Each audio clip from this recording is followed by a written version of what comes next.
Hola, buenas tardes. Bueno, hoy quiero socializar un cuadernillo de pruebas a ver IPFES matemáticas.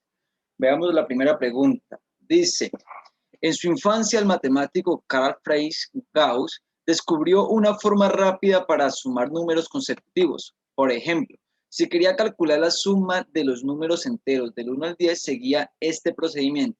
Entonces, paso 1, escribe los números en dos filas los números a sumar así. Entonces, él va a sumar los números del 1 al 10 y los pone una fila del 1 al 10 y la otra fila en forma descendente, del 10 al 1. Paso 2, suma los números de cada columna. El resultado de todos los casos es el mismo, o sea, da 11. Cada vez que él suma esto, 10 más 1 le da 11, 10 más 1 le da 11, y acá 5 más 6 da 11. Como hay 10 columnas, la suma de todos los números de la tabla es 10 por 11. O sea, multiplicamos 10 por 11, es una 110. Paso 4. Como se escribió la lista de números del 1 al 10 dos veces, una de cada fila, el resultado del paso anterior se divide entre 2. O sea, 110 dividido 2 queda 55. La idea del procedimiento anterior se puede aplicar a otros problemas similares. Por ejemplo, ¿cuál es el resultado de la suma de los números impares menores que 30? Bueno, entonces acá tengo que hacer el mismo procedimiento. Vamos a seguir el procedimiento tal cual como nos lo están dando en este ejercicio. Entonces, primero, vamos a escribir los números en dos filas. Bueno, entonces voy a imaginar que acá está la fila 29, 27, 25, 23 y así sucesivamente hasta llegar al 1. ¿Listo? Vemos que la suma pues siempre va a ser acá 29 más 1 da 30 y 1 más 29 da 30. Ahora en el paso 3 dice, como hay 10 columnas, se multiplica por 10. En el caso de nosotros, del 1 al 29, tenemos 15 números. Entonces vamos a multiplicar esto por 15. Entonces, ese 30 lo multiplico por 15. Entonces, esto me da lo mismo que multiplicar 15 por 3 y agregarle un 0. O sea, eso da 450. Bien, voy a hacerlo por acá.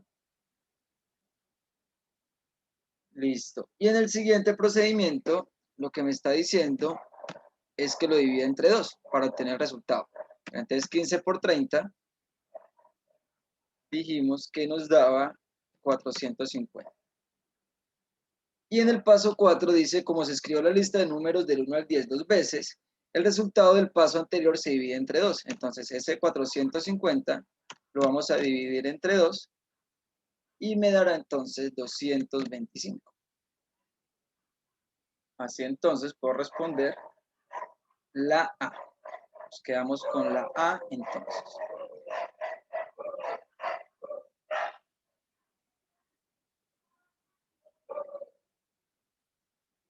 Muy bien, pasemos a la siguiente pregunta. Vamos con la pregunta número 2. Dice, la gráfica forma parte de un reportaje sobre montañismo en los montes Everest y Lhotse. En ella se indican las alturas a las que habitualmente se ubican los campamentos al escalar y es posible un plan de ascenso al Everest en 17 días. Entonces acá tenemos la imagen cuando parten del campamento base hasta el Everest que está acá a 8.848 metros. Ahora dice, un grupo de montañistas planea realizar el ascenso al Everest distinto al mostrado en la gráfica, instalando un campamento cada 700 metros desde el campo base hasta la cumbre. Si se instala el campamento base a 5.300 metros, ¿cuántos campamentos en total podrán usar, incluyendo el campo base? Bueno, entonces acá lo primero que debemos notar es que el campo base está a 5.300 metros y el monte Everest, que está acá arriba, está a 8.848 metros, ¿sí? Entonces, pues lo primero es mirar la diferencia. Vamos a ver la diferencia entre 8.848 y 5.300.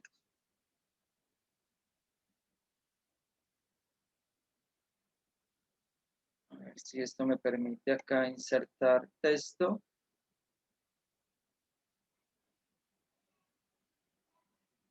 Aquí está. Listo, entonces es 8.848 menos 5.300. Eso me dará un total de 3.548. 3.548 metros. Eso va a ser la distancia que hay entre el campo base y el Monte Everest. Lo que me está diciendo acá el enunciado es que se va a ubicar un campamento cada 700 metros. Entonces hay que ver cuántas veces cabe 700 en 3.548. Para eso pues hacemos una división, ¿verdad? 3.548 lo vamos a dividir entre 700.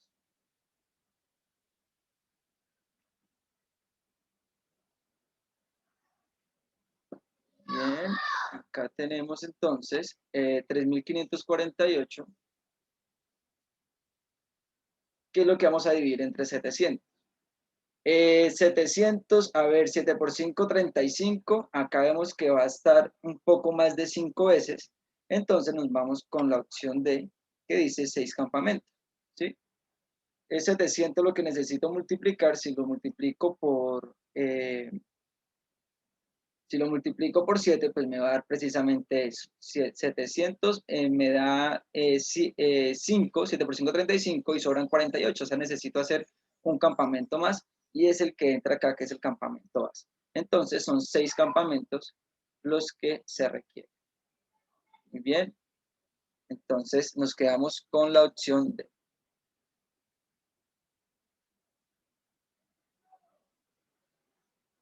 Listo, veamos la siguiente pregunta. Necesito eliminar esto.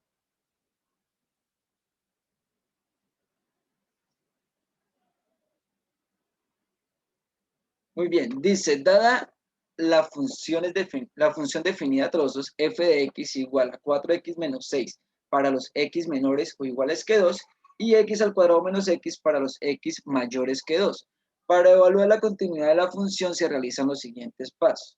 Bueno, acá es importante tener en cuenta que si me están diciendo que debo usar los siguientes pasos, pues sigamos esos pasos y luego me dicen cuál es el resultado de la comparación. Entonces, mira lo que dice paso 1, reemplazar x igual a 2 en el trozo 4x menos 6. Cuando yo pongo el 2 acá en esta función, pues me queda 4 por 2, 8, menos 6, eso me da 2. Entonces, en el paso 1 me da 2.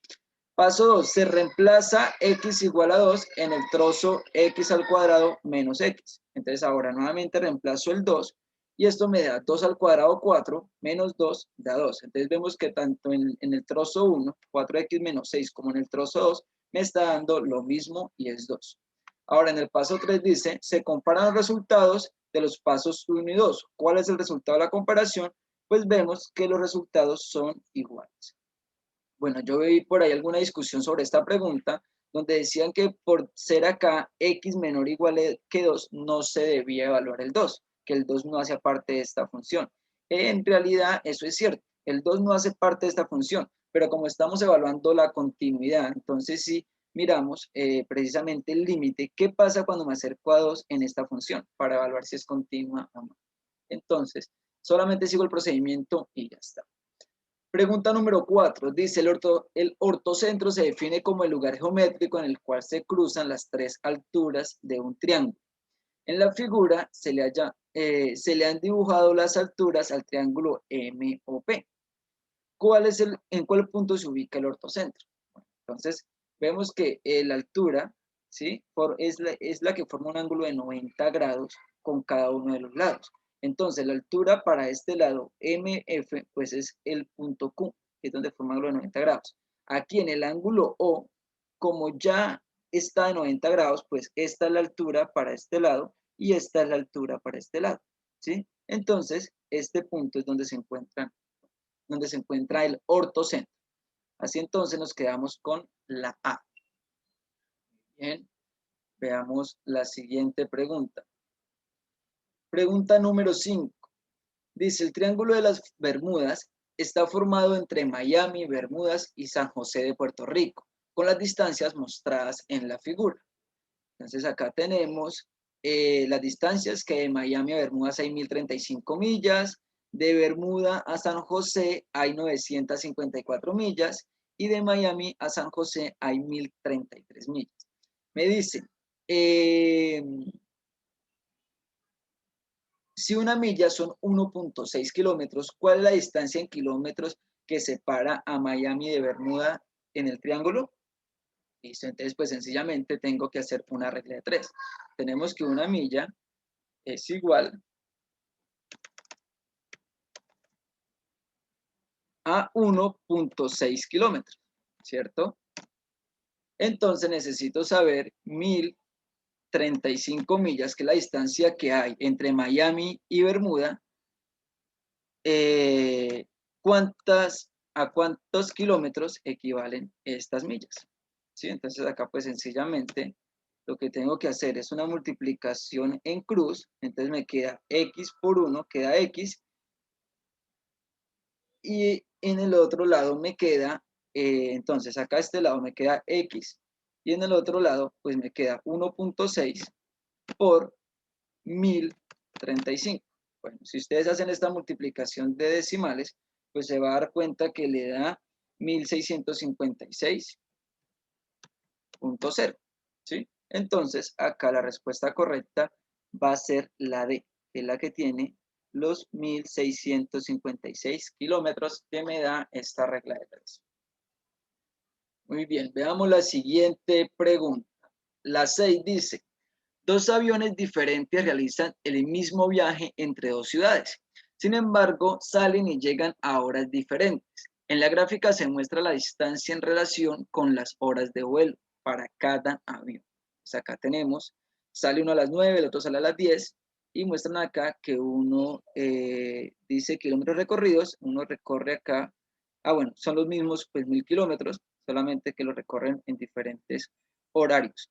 Un empleado de la aerolínea ve el plan de vuelo y afirma que a las 11 a.m. ambos aviones habían recorrido la misma distancia. Esta afirmación es, entonces veamos aquí, a las 11 de la mañana, en kilómetros, efectivamente tienen la misma, casi que 800 kilómetros. Entonces, acá pues lo que vamos a contestar entre las opciones, pues es que es correcto lo que me está afirmando, entonces debo escoger entre la B o la D.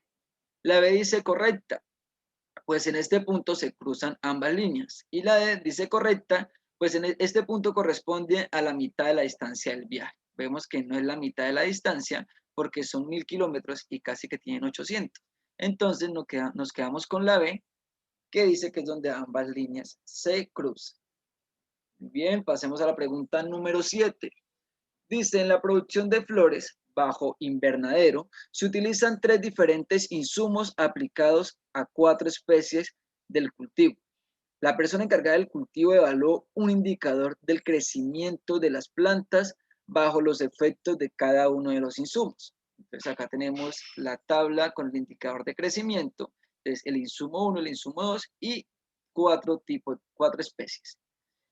Con la información presentada, ¿cuál de los siguientes datos es posible obtener?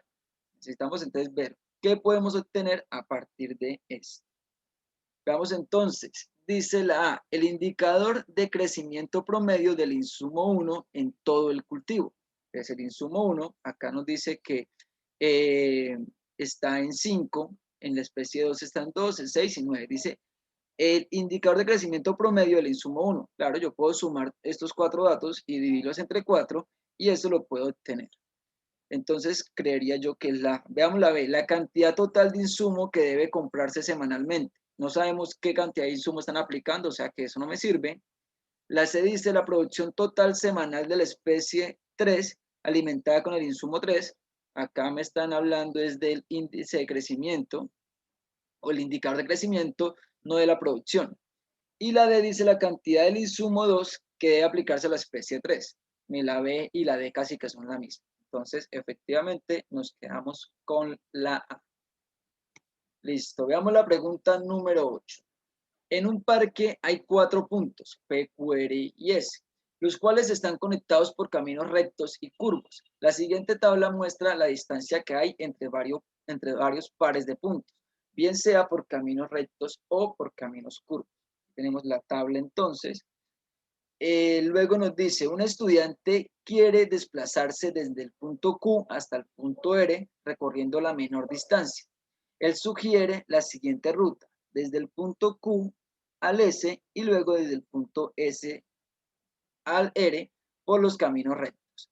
Ahora dice, teniendo en cuenta la información anterior, ¿la solución sugerida por el estudiante es correcta o incorrecta? Bueno, entonces él quiere desplazarse desde el punto Q hasta el punto R. Veamos que del punto Q al punto R, acá hay una opción que es un camino recto, y lo que sugiere él es ir del punto Q al punto S, esto, y luego del S al R. Entonces acá vemos que él propone una doble vuelta, doble vía, cuando podría ir en forma recta. Entonces la solución que propone este personaje es incorrecta. Debo escoger entonces entre la C y la D. La C dice incorrecta porque la distancia mínima se obtiene por el camino que une directamente Q y R. Entonces eso suena con mucho sentido. Veamos qué dice la D. Incorrecta porque la distancia mínima se obtiene al recorrer el camino curvo. No hay camino curvo. Acá dice que no hay camino, entonces nos quedamos con la C. Bien, veamos la pregunta número 9. Dice, el coeficiente P, XY, mide la relación lineal entre dos variables y se calcula con la fórmula. Entonces acá tenemos coeficiente P, PXY, donde nos dan un delta XY y un delta de X por un delta de Y, donde esto, PXY dice que es el coeficiente que mide la relación lineal entre las variables X y Y, acá mide la covariancia de X y Y, y acá tenemos la desviación estándar de X y la desviación estándar de Y. Ahora dice, para dos variables se conoce la información que aparece en la tabla. Entonces tenemos la desviación estándar, la varianza, que no la conocemos, ¿sí? Por acá tenemos la varianza, que no nos aparece. Tenemos la covarianza, que si no la dan, la desviación estándar, aquí tampoco la conocemos, y tenemos la varianza de este dato. Luego nos dice, ¿es suficiente la información que aparece en la tabla para calcular los coeficientes PXY de las variables X y Y? Entonces vemos que necesitamos la covarianza, que me la dan acá, miren la de 5.8, necesitamos la desviación estándar de X y la desviación estándar de Y.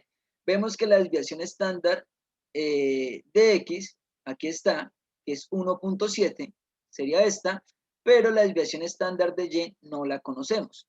Bueno, entonces acá hay que recordar que las medidas de dispersión tienen desviación media, la varianza y la desviación típica o estándar. La desviación típica o estándar se obtiene de sacarle la raíz cuadrada a la varianza. Entonces yo le saco raíz cuadrada a 11,7 y obtengo la desviación estándar. Miren que el símbolo acá de varianza me aparece el mismo delta y delta Y, pero aquí está al cuadrado. Entonces, para obtener ese valor lo que hacen es sacarle,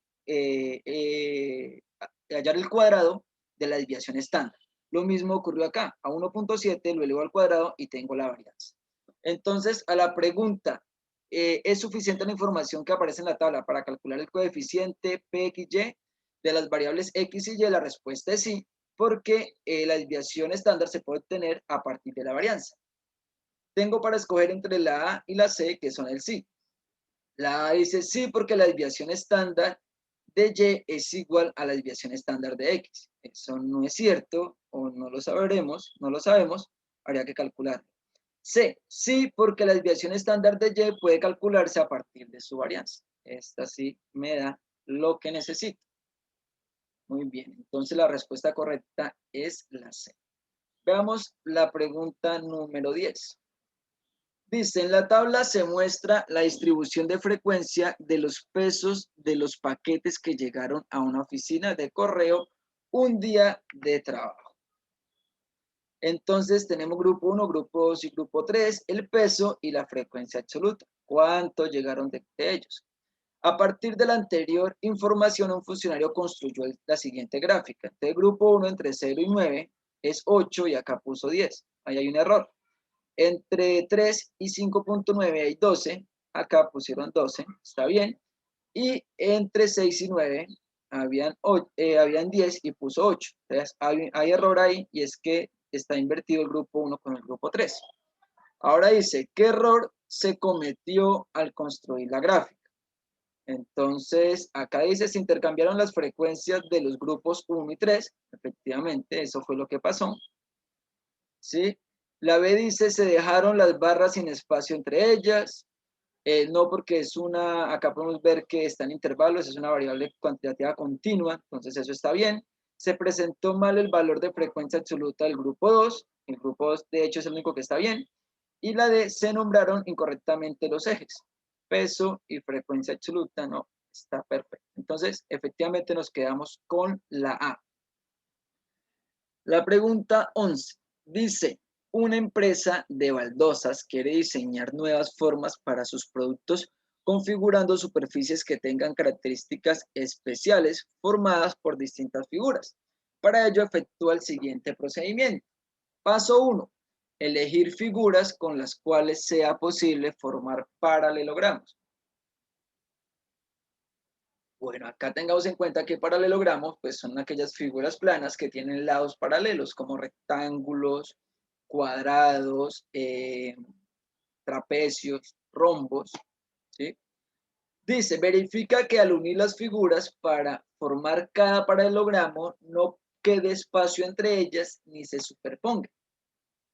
¿Cuál de los siguientes tipos de figuras no se puede aplicar el anterior procedimiento? Entonces, triángulos. Si yo pego dos triángulos, me queda un rectángulo o un cuadrado, entonces esa sí me sirve. Trapecios y cuadrados pues son paralelogramos y al pegarlos no va a quedar espacio entre ellos. Pero mire que cuando yo hago círculos, con círculos, primero no puedo formar paralelogramos y segundo, cuando yo uno círculos queda un espacio entre ellos. Pasemos a la siguiente pregunta. Dice que hay que responder la pregunta 12 y 13 de acuerdo a esta información. Dice, los estudiantes de 4 cursos dedican varias horas a la preparación de un examen internacional de inglés. La tabla muestra información escogida sobre este número de horas. Por ejemplo, el valor sombreado en la tabla indica que en el curso 2 el 75% de los alumnos dedican 27 horas o menos a la preparación del examen. Bueno, el dato sombreado es este, que no se ve sombreado, es este. Entonces lo que está diciendo acá es que en el curso 2, el 75% de los alumnos dedican 27 horas o menos, o sea, está siendo acumulado, recoge todo esto, a la preparación del examen. Ahora dice, según la tabla, ¿en cuál curso exactamente el 25% de los estudiantes dedica 20 horas o menos a la preparación del examen? Entonces mire que acá está el 25%. Necesito buscar que haya 20 horas o menos. Acá tenemos 23, acá tenemos 12 horas, acá tenemos 15. Y miren que el único que tiene 20 es el grupo 1. Entonces nos quedamos con la opción A. Veamos la 13. Dice, teniendo en cuenta la información del curso 3, dada en la tabla, ¿cuál de las siguientes gráficas corresponden al porcentaje de estudiantes y su tiempo de dedicación? Entonces veamos que acá está organizado de 25, 50 y 75%. Entonces, ahí están los porcentajes. Entonces, mire que los porcentajes acá me aparece del 0 al 8, del 0 al 25, del 0 al 25 y del 0 al 25. Las que me sirven son las del 0 a 25 porque miren que está organizado cada 25%. Primero 25, luego 50, luego 75 y el máximo. Miren que entre cada una de ellas hay un 25%. ¿Sí? Esto me está diciendo cuál de las siguientes gráficas corresponde al porcentaje de estudiantes y su tiempo de dedicación. Entonces, entre 8 y 12 horas. Veamos qué ocurre entre 8 y 12 horas. Ahí está. Bueno, acá tenemos curso en horas de preparación y porcentajes. Entre 8 y 12 tengo, acá por ejemplo me aparece el 15, bueno, menos del 15%, acá me aparece un 5% y acá me aparece un 25%. acá me dice que el 25% tiene 20 horas, 23 horas, 12 horas. Ah, ok. Bueno, dijimos que está organizado por cada 25%, o sea que está organizado por cuartiles. Entonces, la respuesta correcta debe ser la D, ¿sí? Porque acá están poniéndome el número de horas. Miren que primero me aparece el mínimo 8 y el máximo 32, ¿sí? Como se muestra acá en la tabla. ¿Sí? Miren que el 25, 50 y 75 ahí me está mostrando todos los cuartiles y esas son las horas como se están organizando. ¿Sí? Muy bien.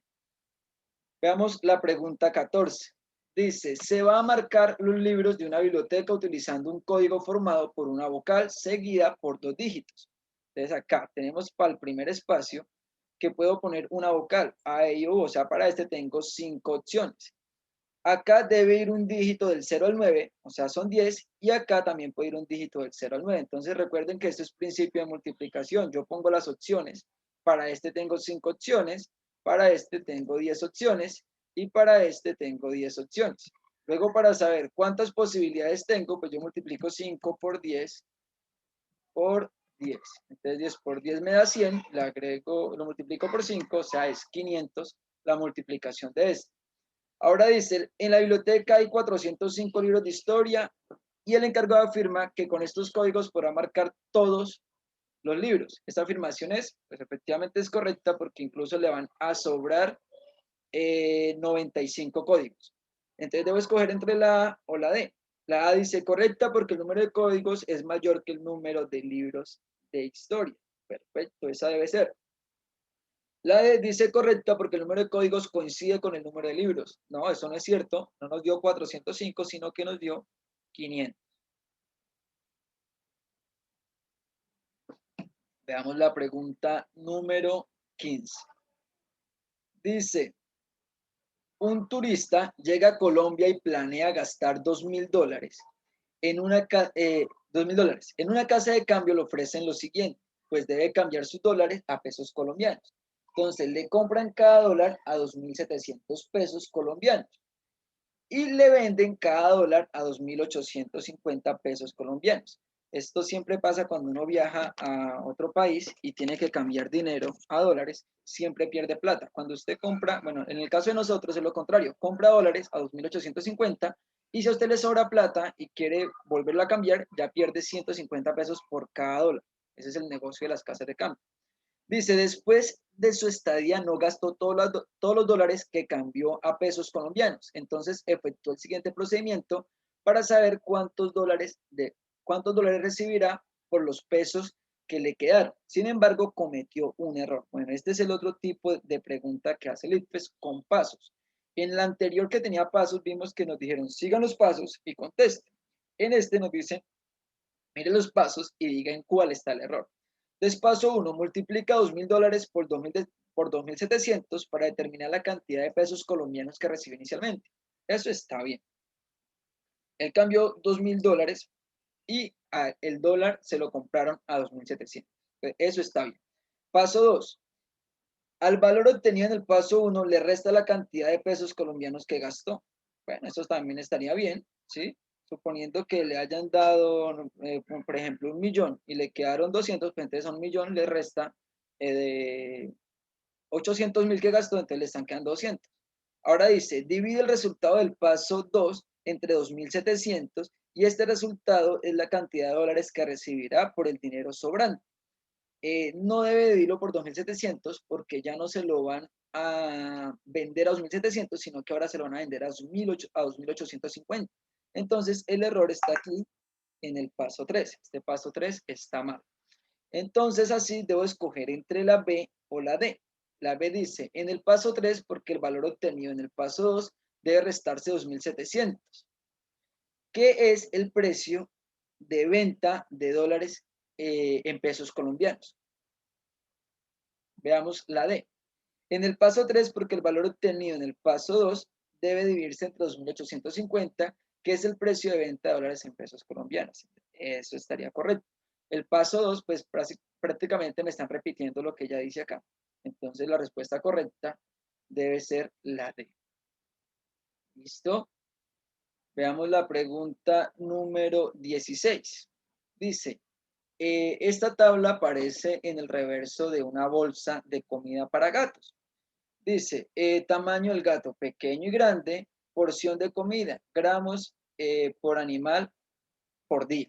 Entonces al pequeño hay que darle 20 gramos, al grande hay que darle 60 gramos. Al leer esta tabla, una persona que tiene 30 gatos pequeños, son 30 gatos pequeños y 10 gatos grandes, efectúa el siguiente procedimiento para saber cuánta comida necesita al día el grupo. Entonces, paso 1, multiplica la porción de comida de gato pequeño por el número de gatos pequeños. Entonces, son 20 por gatos pequeños que son 30, o sea, 3 por 2 me da 6, son 600 gramos. Paso 2, multiplica la porción de comida del gato grande por el número de gatos grandes. Entonces, son 60 gramos la porción y tiene 10, o sea, 60 por 10 también me da 600. Tanto para gato pequeño como para gato grande me está dando 600. Paso 3. Compara las cantidades de comida de los gatos pequeños con la de los grandes. Al efectuar correctamente el procedimiento, se encuentra que, entonces, acá debemos seleccionar la que me diga que tanto el grupo de gatos pequeños como el grupo de gatos grandes consume la misma cantidad en gramos. La A dice, el grupo de gatos pequeños consume el triple, ¿no? El grupo de gatos grandes consume la misma cantidad de comida que el grupo de gatos pequeños. Ahí está. El grupo de gatos grandes consume 40 gramos más, eso es falso. El grupo de gatos pequeños consume el doble, también es falso. ¿Listo? Pasemos a la pregunta número 17. Dice, el dueño de un expendio de carne compra 150 libras de carne de res económica.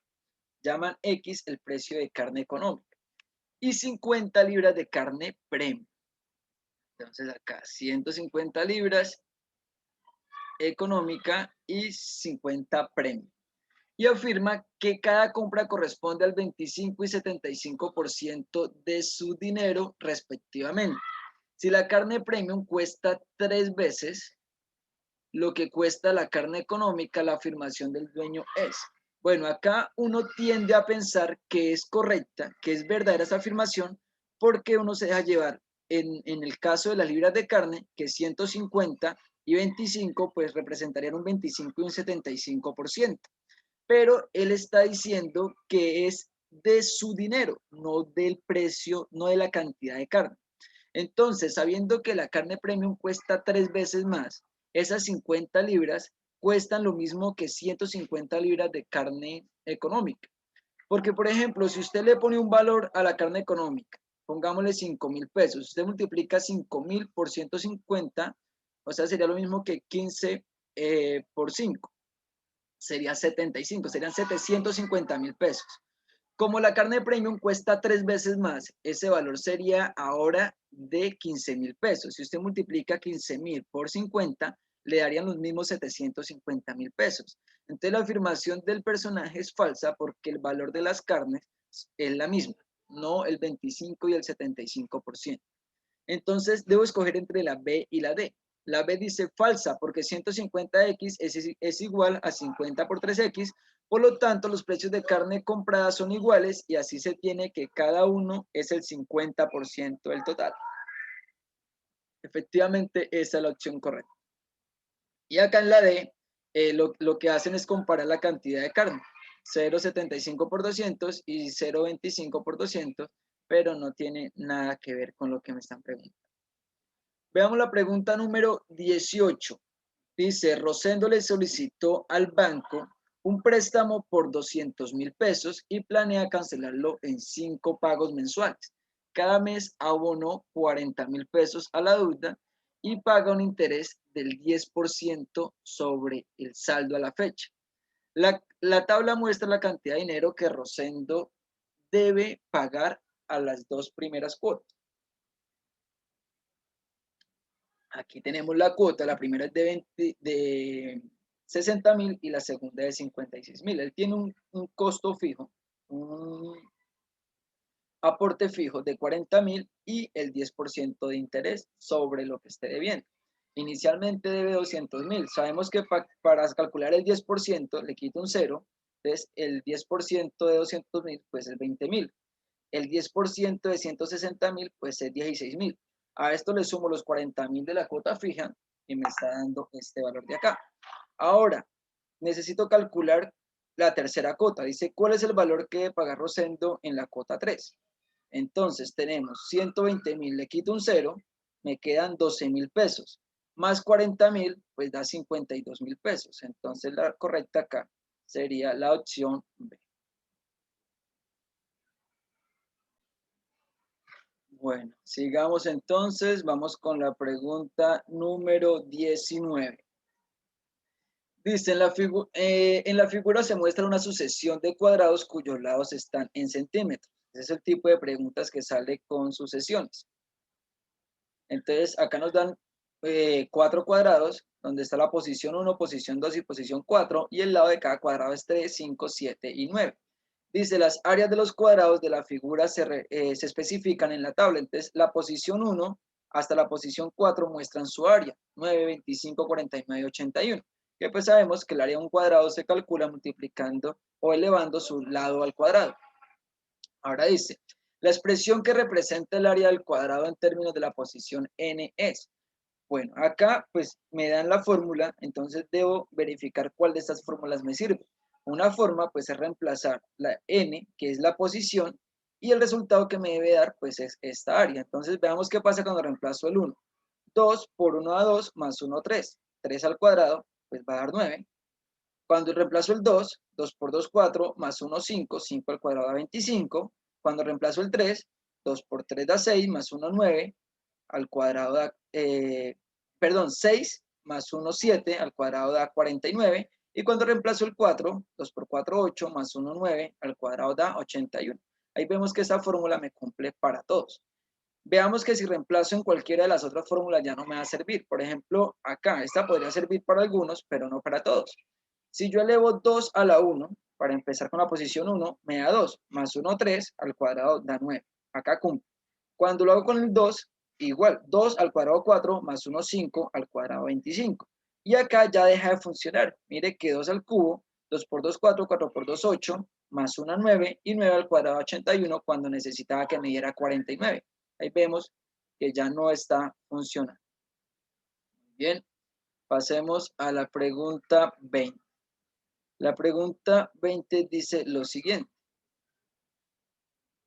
La figura muestra una circunferencia con centro O y algunos segmentos trazados en esta, donde L y OM pertenecen a la misma línea recta. De los siguientes segmentos, ¿cuál tiene mayor longitud? Entonces acá, bueno, sabemos que dentro de la circunferencia la cuerda más larga es el diámetro.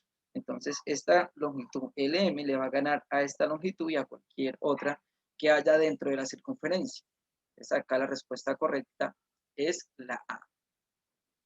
Bien, vamos con, bueno, este enunciado me dice que es para responder las preguntas de la 21 a 22.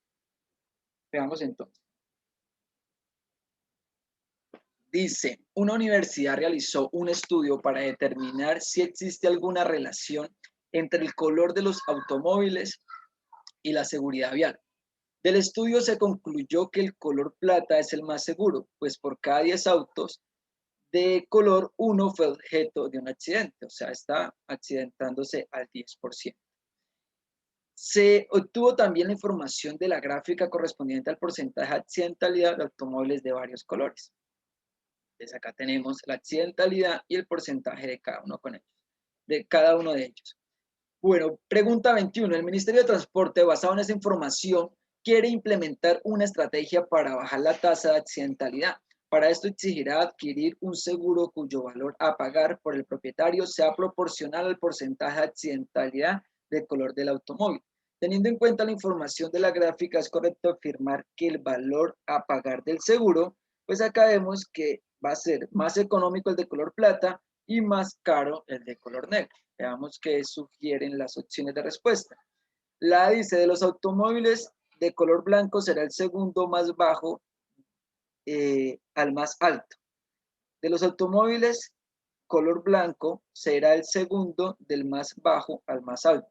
Acá vemos que el color blanco es el segundo, pero al contrario, del más alto al más bajo, no del más bajo al más alto.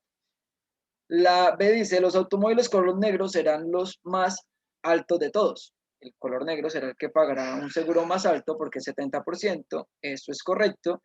La C dice, de los automóviles de cada color será el mismo, no porque dice que es proporcional a la accidentalidad el pago de este seguro. Y la D dice, de los automóviles color plata será el más alto, el color plata es el más barato. Entonces nos quedamos con la B. La pregunta número 22 dice, el 40% de los automóviles vendidos por una compañía automotriz es de color rojo y el 60% de color negro. El 20% de automóviles de color rojo accidentado corresponde al 8%. O sea, acá están sacándole el 20% a 40%. Y el 70% de automóviles de color negro corresponde al 42% del total de accidentados. Por tanto, el 50% de automóviles de la compañía se accidentan. Entonces, acá nos están dando un ejemplo de cómo calcular el porcentaje de autos de la compañía que se accidentan. Veamos ahora, dice, si otra compañía produce solo carros de color plata y de color azul y se venden un 75% de color plata y 25% de color azul, ¿cuál es el porcentaje de carros accidentados? Entonces vamos a hacer lo mismo que hicieron en el ejemplo. Entonces tenemos que el 75% de color plata, 75% acá tenemos de color plata, ¿cierto? Y acá y un 25% son de color azul, ¿sí? Entonces vemos acá en la tabla que la accidentalidad de plata es del 10% y de azul es del 30%. Entonces necesito sacar el 10% a 25 y el 30%, perdón, el 10% a 75 y el 30% a 25. Bueno, para sacar el 10% es muy fácil, yo le corro la coma un espacio y me queda 7.5. Entonces acá va a ser del 7.5%. Ahora, el 30%, voy a hacer lo mismo, voy a sacar el 10% y lo multiplico por 3. Entonces corro la coma un espacio, me da 2.5 y 2.5 por 3 también da 7.5%. Ahora lo voy a sumar, 7.5 más 7.5 me va a dar entonces un 15%. Así entonces la respuesta correcta a esta pregunta va a ser la A.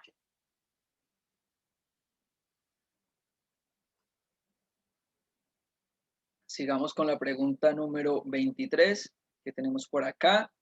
Dice, una persona compra una botella de vino en 134 pesos y se le informa que el año siguiente el valor de la botella será el doble. O sea, el doble de 134 sería como 268. Para saber cuánto valdrá la botella el año siguiente, esta persona realiza el siguiente procedimiento. 2 por 2 por 134. Acá veo que está multiplicando 2 veces por 2, o sea, está calculando el cuádruple de 134. Entonces, este procedimiento es incorrecto. Tengo para escoger entre la A y la C. La A dice incorrecto porque debe realizar sumas en lugar de multiplicaciones. Bueno, puedo realizar una suma o una multiplicación, las dos sirven. C, incorrecto porque el valor obtenido corresponde al 4 veces el valor inicial. Entonces nos quedamos con la C. Pregunta 24. En una ciudad se realizó una competencia de ciclismo de ruta. Para premiar a los participantes se tienen 50 millones de pesos,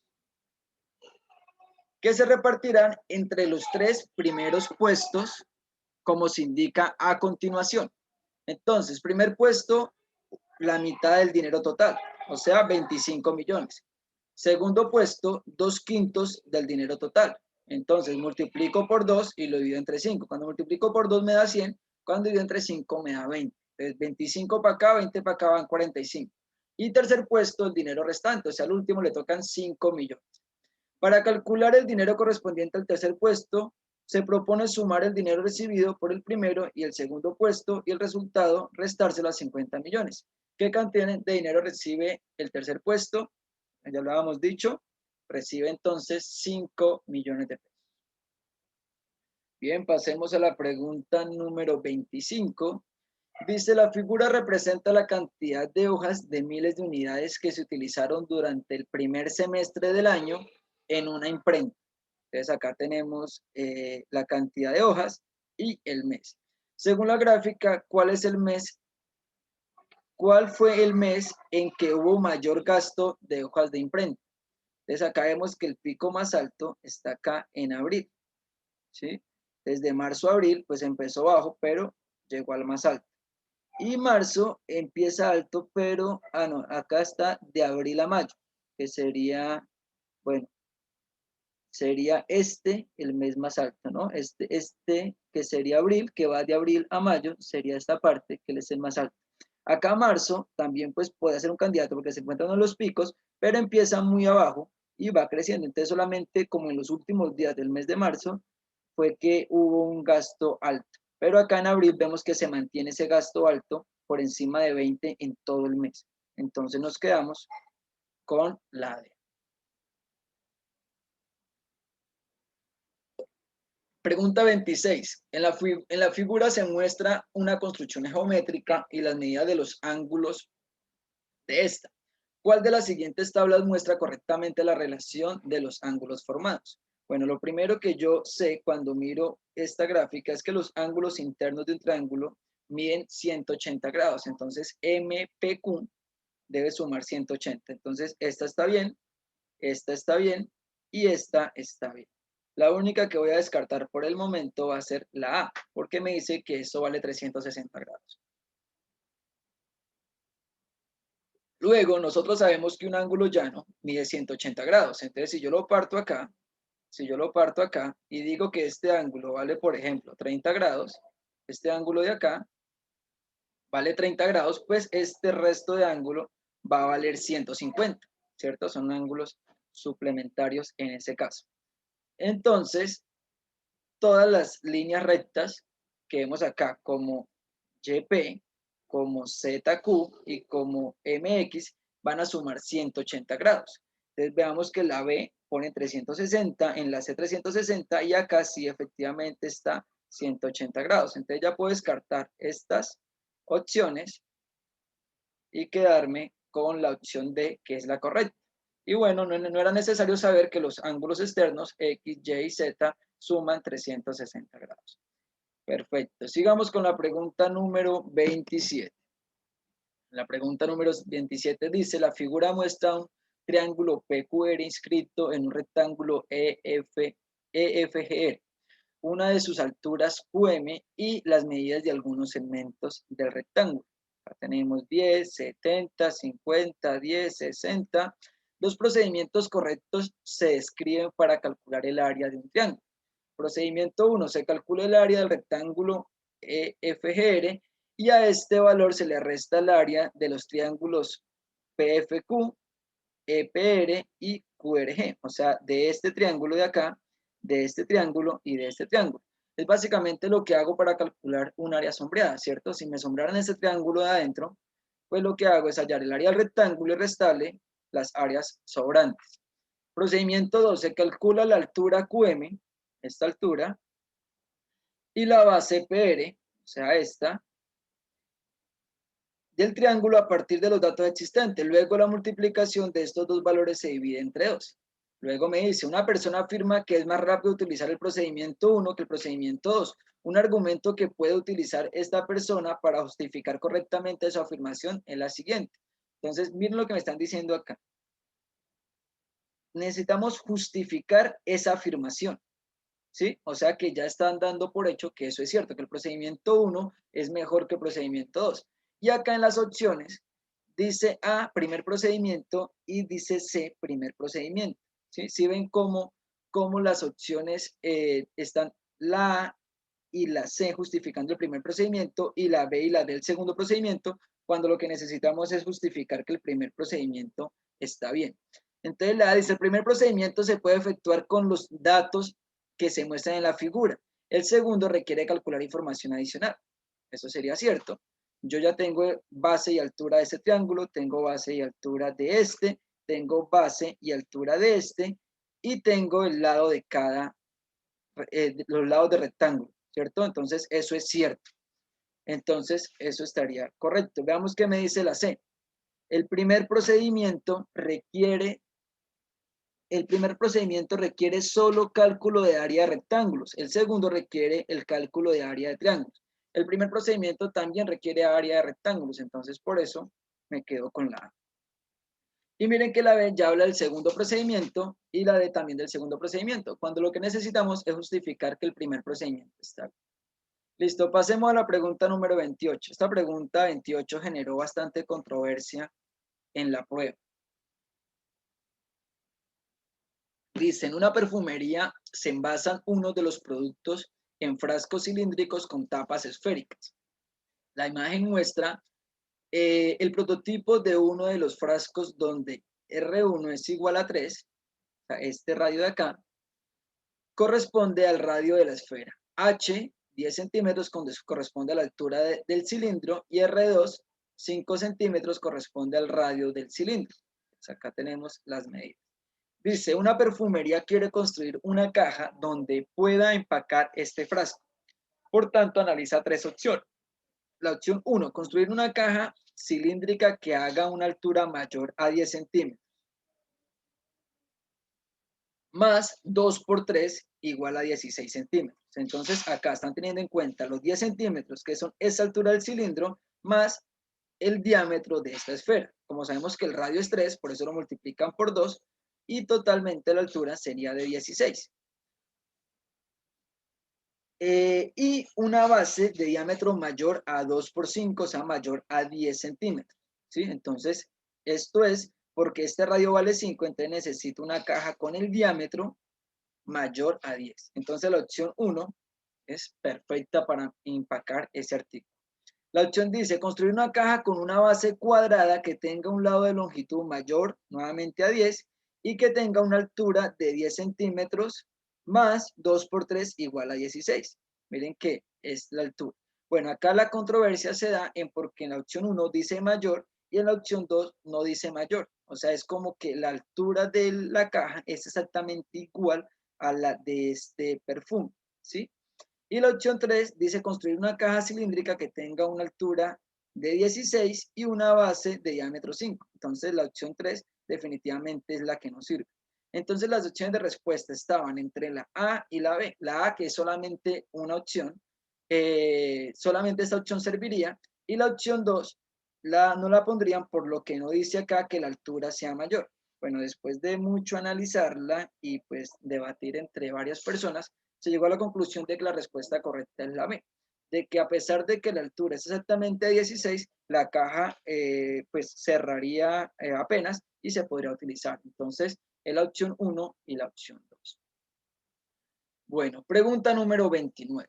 En la gráfica se muestra la cantidad de remesas ingresadas a una ciudad y el número de personas por año que enviaron remesas a la ciudad desde 1990 hasta 2006. Pues acá tenemos la gráfica desde 1990 hasta 2006. Luego dice, según la gráfica, ¿en qué año la cantidad de remesas enviadas por personas es mayor después del año 2000? Entonces, después del año 2000, vemos que está 2000, 2002, 2004 y 2006. Pues efectivamente va a ser en 2006 donde se muestra acá el número de remesas, que es mucho más alto. ¿Listo? Entonces, esta es la 2006. Y para terminar, la pregunta número 30 dice, la tabla muestra de ingreso y gasto mensuales de una familia durante los primeros 6 meses del año. Acá tenemos los gastos y acá tenemos los ingresos. Vemos que los gastos empiezan en 320.000 y terminan en 310.000, pero tiene un aumento hasta acá, hasta abril aumentó y luego disminuyó. Entonces la gráfica tiene que crecer y luego decrecer. Los ingresos empezaron en 640.000 y van disminuyendo hasta 500.000. O sea que la gráfica de los ingresos debe ser solamente decreciente. Utilicemos la de los ingresos para buscar la gráfica. Vemos acá que esto me están diciendo que la barra es el gasto mensual y la línea es el ingreso. Vemos que acá los ingresos están creciendo. Vemos que acá crecen, decrecen, crecen, decrecen. Y en la C y la D es donde sí decrecen los ingresos, casi que son muy parecidas las gráficas. Entonces debo escoger entre la C y la D. Comparemos ahora con los gastos. Vimos que empezaba en 320, aumentaba hasta abril y luego volvía a caer hasta junio. Entonces, la C no me sirve porque mire que acá siempre va creciendo. Mientras que acá en la D decimos que crece hasta abril y luego decrece hasta junio. Entonces la respuesta correcta acá va a ser la D. Muy bien, con esto hemos terminado con este cuadernillo. Muchas gracias.